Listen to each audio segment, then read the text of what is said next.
Now, the first former president to be federally indicted on felony charges. Not only is he accused of mishandling classified documents, but also obstruction of justice, false statements, and conspiracy. We have team coverage as Trump continues his campaign for the White House. Chris Welch is looking at what this will do to his campaign and how GOP leaders are reacting. But first, we head to Morgan McKay, who breaks down what we have learned about the charges he's facing. Morgan. Steve, this is the 49-page indictment unsealed by federal prosecutors just a few hours ago. Former President Donald Trump is being charged with 37 counts related to his handling of classified documents. Trump is due in court in Miami on Tuesday. The indictment says once the trial starts, it's expected to last 21 days. Today, an indictment was unsealed. Special counsel Jack Smith, who has been leading the investigation, speaking briefly after federal prosecutors unsealed the 37-count indictment against former President Donald Trump. This indictment alleges Trump mishandled more than 100 classified documents after leaving office and obstructed the government's efforts to reclaim them. We have one set of laws in this country, and they apply to everyone.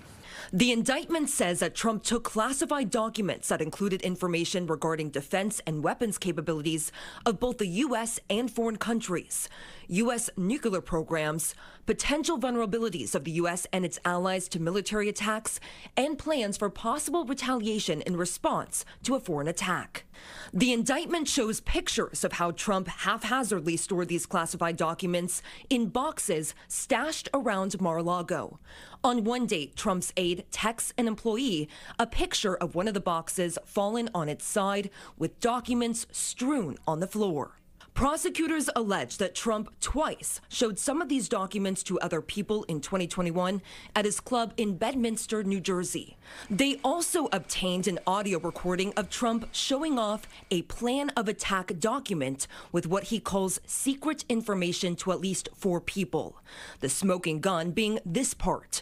Trump saying, quote, "This was done by the military and given to me. I think we can probably, right?" A staffer cutting in saying, "I don't know, we'll have to see. Yeah, we'll have to try to," Trump interrupts, quote, "declassify it."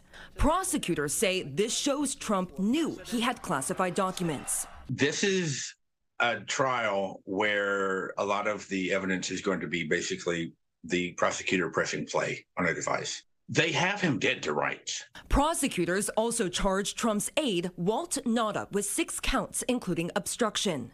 According to the indictment, Trump and Nauta tried to hide some of the documents so that Trump's attorney couldn't find them. Trump has repeatedly insisted he has done nothing wrong, taking to Truth Social last night to call this case a witch hunt. I'm an innocent man. I'm an innocent person. President Joe Biden says he will not be commenting on the case for now and added he also has not yet spoken with Attorney General Merrick Garland. I have not spoken to him at all. I'm not going to speak to him. No comment. Now, in a bit of a surprising shakeup, Trump's 2 attorneys announced today that they are resigning from the case. This after last night, one of Trump's lawyers made the media rounds defending him.